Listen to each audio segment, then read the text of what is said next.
Hello students, study time channel में आप सभी का स्वागत है।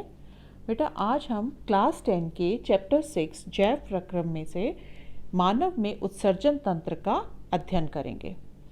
तो मानव का उत्सर्जन तंत्र जो है उसमें कौन कौन से मुख्य भाग होते हैं।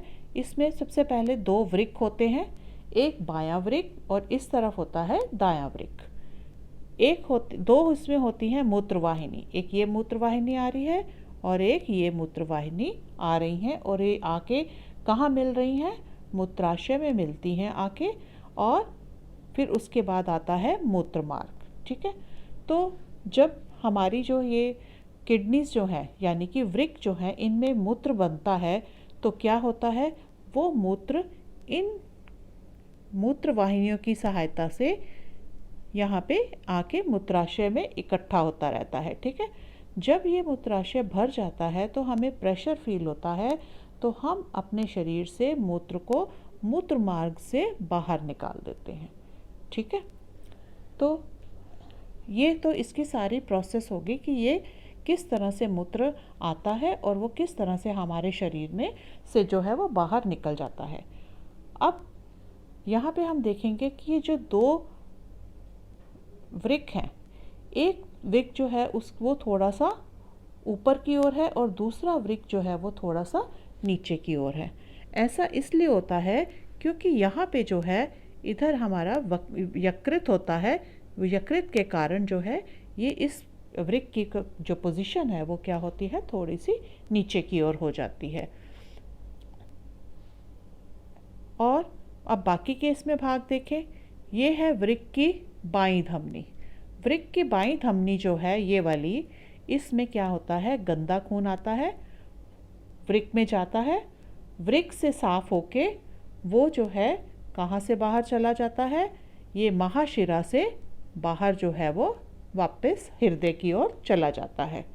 ठीक है, अब ये जो प्रश्न ये उठता है कि मूत्र जो है तैयार किस तरह से होता है।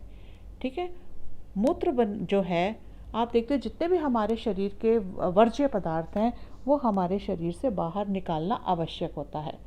जैसे कि कार्बन डाइऑक्साइड है वो हमारे रक्त में होती है, वो उसको निकालने में लंग्स या जिसको हम फुफ्फुस कहते हैं वो हमारी मदद करते हैं ताकि हम अपने रक्त में से कार्बन डाइऑक्साइड निकाल सकें।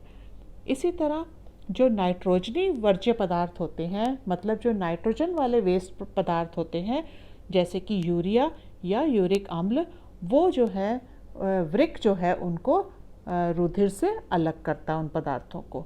ठीक है, तो यहाँ पे मैंने एक चीज़ बताई कि कार्बन डाइऑक्साइड जो है रक्त में उसको कौन हटाता है, हटाने में मदद करता है, हमारे लंग्स या फुफ्फुस या फेफड़े।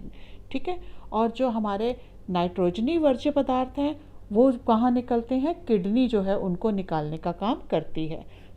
अब ये किडनी काम कैसे करती है हम इस चित्र के माध्यम से समझेंगे। यहाँ पे देखिए, इस चित्र में यहाँ से देखिए इधर ये जो धमनी है, ठीक है, वृक्क धमनी है, ये गंदा खून जो है वो लेके आती है और ये जो आकृति बनी हुई आपकी ये वाली, ये देखिए, ये एक कैप्सूल कप की तरह जो है वो आकृति है जिसको हम बोलते हैं बोमन संपुट। क्या बोलते हैं हम, बोमन संपुट। ठीक है, और इसके अंदर ये छोटे छोटी जो हैं कोशिकाएं हैं उनके गुच्छा पड़ा हुआ है कुछ, तो उसको हम बोलते हैं ग्लोमेरुलस या कोशिका गुच्छ। ठीक है, इतना समझ में आ गया सबको। अब हम आगे ये पढ़ेंगे कि ये काम कैसे करते हैं। देखो, जितना भी जो है गंदा खून जो है वो यहाँ से आया, यहाँ इस यहाँ पे गया, इस संपुट में, बोमन संपुट जिसका नाम है उसमें गया, वहाँ से ये रक्त जो है वो छन गया और इसको हम बोलते हैं प्रारंभिक निस्पंद। ठीक है, इसमें ब्लड जो है वो छनता है और साफ ब्लड जो है वो क्या होता है, जो जब यहाँ से ब्लड छन गया, ये जो छोटी छोटी कोशिकाओं का गुच्छा है ये ब्लड को छानने का काम करती है और जब ब्लड छन के ये ऐसे बाहर जो है वो आ जाता है, वृक्क शिरा की शाखा से ये बाहर आ जाता है। अब इसमें प्रारंभिक निस्पंदन में जो होता है कुछ पदार्थ जैसे कि ग्लूकोज है, अमीनो अम्ल, लवण और बहुत मात्रा में जल जो है वो रह जाता है यहाँ पे। ठीक है, अब ये जल जो है जैसे जैसे मूत्र इस नलिका में प्रवाहित होता है, इन पदार्थों का चयनित पुनः अवशोषण होता है। मतलब पहली बार तो इधर अवशोषण हुआ, दूसरी बार यहाँ पे पहले अवशोषण हुआ, दूसरे अब जो है वो जो सारा पदार्थ था, ठीक है, वो सारा इन ट्यूब में, ये जो ट्यूब्स बनी हुई हैं येलो कलर की, इन ट्यूब्स में से जो है वो प्रवाहित होता है। जब इन ट्यूब्स से प्रवाहित होता है तो ये जो लाल छोटी छोटी रक्त कोशिकाएं हैं वो क्या करती हैं, उन पदार्थों को जो है वो उनका दोबारा अवशोषण कर लेती हैं। ये देखो, ये जो लाल ये कोशिकाएं हैं ना, यहाँ पे ये नज़र आ रहा है आपको, ये देखो ये जो कोशिकाएं हैं ये वाली, ठीक है, ये जो कोशिकाएं हैं ये इसको दोबारा जो है जल, ग्लूकोज, अमीनो अम्ल, लवण का पुनः अवशोषण कर लेती है। ठीक है, और जितना चाहिए होता है उतना जल रख लेते हैं और बाकी के जितने भी वर्ज्य पदार्थ होते हैं वो इस यहाँ से इधर सारे इकट्ठे हो जाते हैं और यहाँ से जो है वो जो वेस्ट पदार्थ है जो हमारा, वो सारा मूत्रवाहिनी में चला जाता है।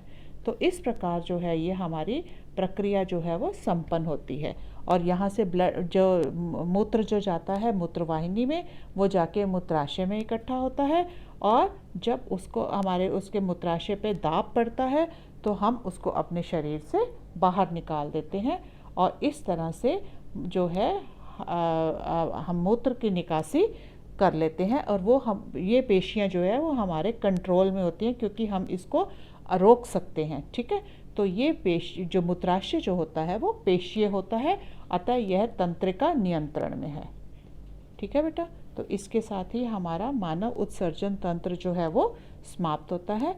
आशा है आपको अच्छी तरह से ये समझ में आ गया होगा और मेरा इस चैनल को सब्सक्राइब कीजिए और बेल आइकन को प्रेस कर दीजिए ताकि जो भी नए वीडियोस डलेंगे उनकी नोटिफिकेशन आपको सबसे पहले आपके मोबाइल पे मिल जाएगी।